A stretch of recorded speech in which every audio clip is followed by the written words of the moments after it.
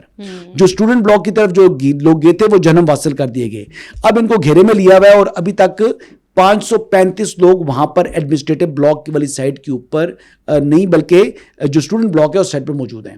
اب ان کو ایویکویٹ کروانا ہے اور یہی بیسکلی ساری سچویشن چل رہی ہے. بظاہر حالات جو ہیں وہ اس وقت کشیدگی بڑھنے جا رہی ہے اور جو ہمارے ڈیفنس منسٹر نے he said it very rightly کہ پاکستان اس وقت بھی حالت جنگ میں ہی ہے. اچھا، ڈیفنس منسٹر خواجہ آصف صاحب نے یہ بھی کہا ہے کہ یہ جو دھماکہ ہوا ہے اسلام آباد کے اندر، یہ کابل سے ایک پیغام ہے اور پورے پاکستان کے لیے ویک اپ کال بھی ہے.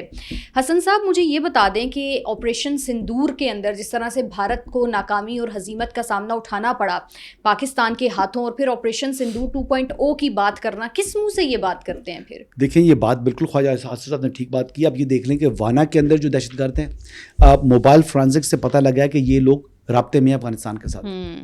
اس وقت بھی یہ افغانستان کے ساتھ لائن کے اوپر موجود ہے، انسٹرکشنز لے رہی ہیں. یہ 3 جو اس وقت دہشت گرد وہاں پر کیڈ کالج کی ایڈمنسٹریٹو بلاک کے اندر موجود ہیں. جبکہ یہ جو دہشت گرد آیا ہے جو اسلام آباد میں جس نے اپنے آپ کو خود کو حملہ کیا ہے، یہ بھی افغان ہے. اس کا سر مل چکا ہے. جی اس کا سر مل چکا ہے. اب بات یہ ہے کہ یہ لوگ انہی کے کہنے کے اوپر چل رہے ہیں. اور یہ دیکھ لیجیے ان کے فورن منسٹر جو ہے وہ ملا متقی صاحب جو انڈیا گئے تھے، وہاں پر جا کر جناب ان کی جو پیار کی پینگیں بڑھائی ہیں. بات یہ تھی پیسے $1 ارب لیے انہوں نے. یہ $1 ارب کو حلال کرنے کے لیے اب انڈیا ان کو استعمال کر رہا ہے. اور دوسری طرف آپ یہ دیکھ لیں کہ بہار کے اندر الیکشن ہے. وہ بہار کے الیکشن میں جو پہلا، میں نے کل بھی بولی تھی یہ بات، کہ جو پہلا فیز تھا اس میں 65% ٹرن آؤٹ آیا. اس کا مطلب یہ ہے کہ بی جے پی کو شکست ہونے جا رہی ہے. جب بی جے پی کو شکست ہونے جا رہی ہے تو مودی نے اپنا پولیٹیکل کیپٹل جو لوز کیا اس کو بچانے کے لیے اور فالس فلیگ کرنا تھا. تبھی تو امت شاہ جب گیا تو وہاں پر تمام خاموشی ہوگی. اور دوسری بات یہ ہے جو یو پی کا اتر پردیش کا چیف منسٹر ہے جو آدتیہ ناتھ نام ہے اس کا، اس آدتیہ ناتھ جو ہے وہ لگ رہا ہے کہ مودی کے لیے خطرہ ہے کہ وہ ریپلیس کر دے گا اس کو. وہ اس سے بھی بڑا ایکسٹریمسٹ ہے، 10 گنا بڑا ہے. مودی سے بھی 10 گنا بڑا ایکسٹریمسٹ جو ہے وہ آدتیہ ناتھ ہے. اور یہ مودی کے لیے خطرہ یہ بن گیا ہے کہ وہ مجھے ریپلیس کر کے کہیں وہ پردھان منتری کا جو پد ہے وہ نہ سنبھال لے. تو یہ ان کے لیے مسئلہ ہے. یہ آتنک کا الزام لگاتے ہیں، خود بڑے آتنکوادی سب سے بڑا یہ انڈیا ہے. بالکل ایسا ہی ہے. اچھا، پاک افغان مذاکرات جو کہ استنبول کے اندر ہوئے، آپ ان کی ناکامی کی وجہ بھی کیا یہی دیکھ رہے ہیں؟ وہاں پہ جو وہاں ان کا ایٹیٹیوڈ تھا، جو بیہیویئر تھا. پھر خواجہ آصف صاحب نے بار بار کہا کہ یہ کسی اور ایجنڈے کے اوپر نظر آتے ہیں. پھر 13 گھنٹے 18 گھنٹوں کی نشستیں ہونا اور وہ بے نتیجہ ختم ہونا، اس کی وجہ بھی آپ اس کو بھی بھارت کے ساتھ ہی جوڑیں گے؟ پیسہ. یہ وہ کرمنل لوگ ہیں، یہ ڈالرز ہیں. ان کو بیسکلی پیسہ چاہیے اور یہ پیسے کے اوپر چلتے ہیں. ان کا ریموٹ یہ ہے. آج ان کو کل اگر ان کو کوئی اور ملک پیسے دینا شروع کر دے یہ انڈیا کے خلاف ہو جائیں گے. یہ کسی کے نہیں ہیں، یہ وہ کرمنلز ہیں. اس ٹائم افغانستان کرمنلز کی اماجگاہ ہے. جتنی بھی جو بلیک مارکیٹ ہے، جتنے بھی جو کالے دھندے والے لوگ ہیں، جتنے بھی جو کرمنلز ہیں، دہشت گرد ہیں، وہ وہاں پر آ کر جناب پناہ لی ہوئی ہے. دیکھیں افغانستان کی موجودہ حالات سے چائنا کو خطرہ ہے، ایون کہ جو سینٹرل ایشین اسٹیٹس کو خطرہ ہے، پاکستان کو خطرہ ہے، ایون GCC کو خطرہ ہے. جو افغانستان کے اندر جو اس وقت حالات چل رہے ہیں، جس طرح دہشت گردوں کو ISS جو ہے وہاں پر موجود ہے، اس وقت داعش موجود ہے، کون سا کرمنل وہاں پر موجود نہیں ہے؟ ٹھیک ہے. اچھا، کچھ پولیٹیکل پاکستان کے اندر جو چیزیں چل رہی ہیں اس پہ بات کرتے ہیں. کل ہم نے دیکھا کہ سینٹ کے اندر سے جو 27ویں آئینی ترمیم ہے وہ پیش کر دی گئی. آج قومی اسمبلی کے اندر یہ پروسیس میں ہے ساری سچویشن. PTI نے ہم نے دیکھا بائیکاٹ بھی کیا، واک آؤٹ بھی کیا، کاپیاں بھی پھاڑی گئیں. لیکن پھر بھی حکومت کے جو ایوان بالا ہے اس نے 27ویں آئینی ترمیم کو پیش کر دیا سینٹ کے اندر. منظور. یس. کیا ملک اور عوام کا فائدہ دیکھ رہے ہیں آپ اس میں، اور اس ترمیم کی کیا افادیت ہے اور کتنی افادیت ہے؟ سب سے پہلی بات یہ ہے کہ اس کے ذریعے کانسٹیٹیوشنل کوڈ بننے جا رہے ہیں. کانسٹیٹیوشنل کوڈ، پہلی بات تو یہ ہے کہ یہ پارلیمان کا اختیار ہے، کیونکہ پارلیمان ہی کریٹر ہے کانسٹیٹیوشن آف پاکستان کا. پارلیمان ہی نے اور constitution of Pakistan he basically اسی کے ذریعے وجود میں آئی ہے سپریم کورٹ آف پاکستان. اب اس کے مساوی ایک کانسٹیٹیوشنل کوڈ کریٹ کر رہا ہے پارلیمنٹ. جو اس کا اختیار ہے وہ پارلیمنٹ اس موجودہ سپریم کورٹ کو ریموو کرنے کا اختیار بھی رکھتا ہے. فور انفارمیشن، پارلیمنٹ کیونکہ کریٹر ہے کانسٹیٹیوشن کا تو وہ کانسٹیٹیوشن کو امینڈ کرنے کا اختیار بھی رکھتا ہے. تو لہٰذا وہی اختیارات پارلیمان اپنے استعمال کر رہا ہے. لیکن ماضی کے اندر جو جوڈیشل اوور اسٹیپنگ تھی, جس کے ذریعے آئین کو فیصلوں کی تشریح کے نام کے اوپر جو ہے وہ اس میں پیوند کاری کی گئی, جو ہمارے ججز نے یعنی آئینی ترامیم فیصلوں کے ذریعے کی, تو یہ وہ چیز ہے جو کہ ناقابل برداشت تھی. اور اسی وجہ سے پارلیمنٹ نے اپنی جو انکروچ سپیس ہے اس کو ریکلیم کیا ہے.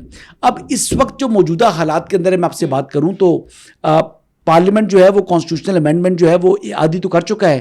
قومی اسمبلی سے بھی امید ہے کل منظور ہو جانی ہے. جی ٹھیک ہے, کل ہی کا دن ہے, کل ہی کے دن یہ منظور ہو جائے گی. اور اس کے بعد راوی چینی چین لکھے گا اور خوش ہوگا کہ کچھ معززین جو کہ خود کو آئین سے بالاتر سمجھ رہے تھے, جو یعنی ججز کے روبس کے اندر سیاستدان ہیں, اب ان کو تکلیف پہنچے گی. اسی وجہ سے یہ خطوط لکھ رہے ہیں, اسی وجہ سے دل جلوں والے لو لیٹرز جو ہے, لو لیٹرز تو نہیں, اپنے لیٹرز جو ہے وہ لکھ رہے ہیں. اور پتہ کیا کہہ رہے ہیں, کہہ رہے ہیں اپنے خطوط کے ذریعے جو ترغیب دے رہے ہیں موزز چیف جسٹس جائیہ آفریدی کو کہ آپ آئین پاکستان پر حملہ آور ہو جائیں. کہتے ہیں جی فل کورٹ میٹنگ بلائیں. کہتے ہیں جی ہم سے مشاورت نہیں کی گئی. بھئی آپ ہو کون, کیوں کریں آپ سے مشاورت؟ آپ سیاستدان ہیں, آپ نے ووٹ دینا ہے. خود کو پاکستان کی سب سے بڑی سیاسی جماعت کہتے ہیں, تو وہ تو کہیں گے کہ جی ہم سے مشاورت کر لیں. آپ پی ٹی آئی کی بات نہیں ہو رہی جی, میں ججز کی بات کر رہا ہوں. اور جہاں تک پی ٹی آئی کا سوال ہے تو تحریک انصاف جو ہے ان کے لیے تو میں یہ کہوں گا رو چیخو یا پٹو. نااہل عمران احمد نیازی صاحب اڈیالہ کے چانسلر تھے, چانسلر ہیں اور چانسلر رہیں گے. نہ جو ہے ان کو کسی اور جگہ مقام پر شفٹ کیا جائے گا, نہ خیبر پختونخوا نہ بنی گالا. کپتان یعنی نااہل عمران احمد نیازی قیدی نمبر 420 نے رہنا ہے صرف اڈیالہ. ٹھیک ہے. اچھا, اختیار ولی صاحب نے پاکستان تحریک انصاف کے اس شور شرابے کو بیک گراؤنڈ میوزک کہا ہے, اور وہ کہہ رہے ہیں کہ جی پی ٹی آئی جو بھی کر لے, جیسے بھی کر لے, وہ ترمیم جو ہے وہ منظور ہو جائے گی, اور وہ ہم نے دیکھا کہ ہو بھی گئی. سوال میں آپ سے یہ پوچھنا چاہ رہی ہوں کہ پاکستان تحریک انصاف کے پاس بہت اچھا چانس تھا اس پولیٹیکل پروسیس کا حصہ بن جاتے, کچھ سن لیتے, کچھ مان لیتے, اور کچھ شاید ان کی بھی مان لی جاتی. ہر پروسیس سے خود کو کیوں الگ تھلگ رکھتی ہے پاکستان تحریک انصاف؟ اچھا, اس کا ایک سوال کا جواب میں ایک سوال میں دیتا ہوں. آپ یہ بتائیں کہ پاکستان تحریک انصاف کے لوگ ہی کیوں پارٹی کو چھوڑتے ہیں؟ ڈیفیکشن پی ٹی آئی کے اندر چاہے وزیر اعظم عمران خان ہے تبھی پارٹی کو چھوڑ دیا. اور اب یہ دیکھ لیں کہ اس وقت بھی آئینی ترمیم میں جو ووٹ درکار تھا تو اس میں سے ایک ووٹ جو ہے وہ تحریک انصاف کے سینیٹر صاحب نے دیا ہے, ابڑو صاحب نے. کیوں دیا ہے؟ سیف اللہ ابڑو مستعفی بھی ہو گئے نا, کیوں غائب کیوں ہو گئے نا, پھر ووٹ دے کے اور پھر غائب ہو گئے. نہیں, انہوں نے تو کہا ٹھیک ہے جاگ گئی. نہیں, یہ بات نہیں ہے. آپ بات سمجھیں, پاکستان تحریک انصاف لوگوں کو یہ امپریشن دیتی ہے کہ وہ حق اور سچ کے ساتھ ہیں, لیکن وہ پاکستان کے مفاد میں جو چیز ہوتی ہے اس میں رکاوٹ بننے کی کوشش کرتے ہیں. تو پھر کئی لوگوں جو سمجھتے ہیں, جو اس نظریاتی طور پر آئے ہوتے ہیں تحریک انصاف کے پاس کہ ہم حق اور سچ کے لیے چل رہے ہیں, وہ ایکچولی جب دیکھتے ہیں تو وہ حق اور سچ نہیں ہوتا, وہ بلکہ باطل اور جھوٹ ہے. اس لیے تحریک انصاف کو چھوڑتے ہیں اور بیسکلی ملکی مفاد میں وہ ووٹ کاسٹ کر دیتے ہیں, جب ملکی مفاد میں ان کے مخالف آ جاتے ہیں. بات یہ ہے, اس لیے تحریک انصاف کو لوگ چھوڑتے ہیں. یہ کوئی ضمیر کے سودے نہیں ہیں, یہ وہ سودے ہیں جو کہ اپنی مرضی اور منشا سے کرتے ہیں. جب سینٹ سے ہی اس نے استعفیٰ دے دیا تو اس نے لیا کیا؟ سینٹ کی نشست سے اوپر سے چیز کوئی نہیں ہے نا. لیکن کیوں چھوڑ رہے ہیں؟ جب یہ ان کی حکومت تھی, پرائم منسٹر تھے عمران خان صاحب, اپنی پرائم کے اوپر تھے, تب بھی لوگوں نے چھوڑ دیا ان کو. وجہ یہ ہے کہ جھوٹ بولتے ہیں, جھوٹ کا سہارا لیتے ہیں, لوگوں کو گمراہ کرتے ہیں, اور جو یعنی لٹو والا کام بھی کرتے ہیں, مطلب دبا کے پیسے بناتے ہیں. 190 ملین پاؤنڈ میں دیکھ لینا, فاضل ووڈا کی ڈیسنٹ وائس وہاں پر موجود ہے. شری مزاری اس پر اس سے کہا کہ مت کریں, یہ منظور نہ کریں, جو سیل انویلپ سے ہم سے کابینہ سے منظوری نہ لیں. ڈاکٹر شری مزاری نے یہ باتیں کی.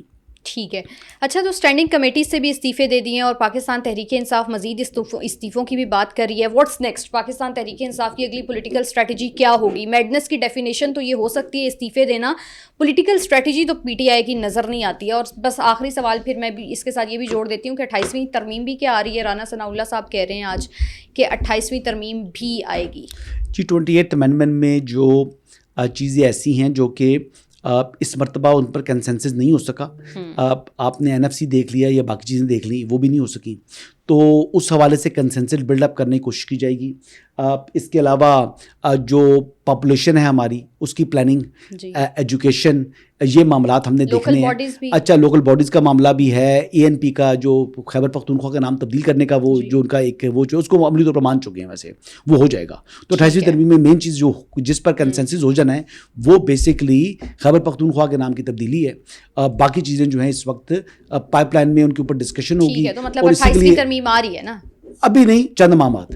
ٹھیک ہے, بہت شکریہ حسن صاحب ہمارے ساتھ موجود تھے. آپ سے ملاقات ہوگی نیکسٹ پوڈ کاسٹ میں. اپنا خیال رکھیے, اللہ حافظ.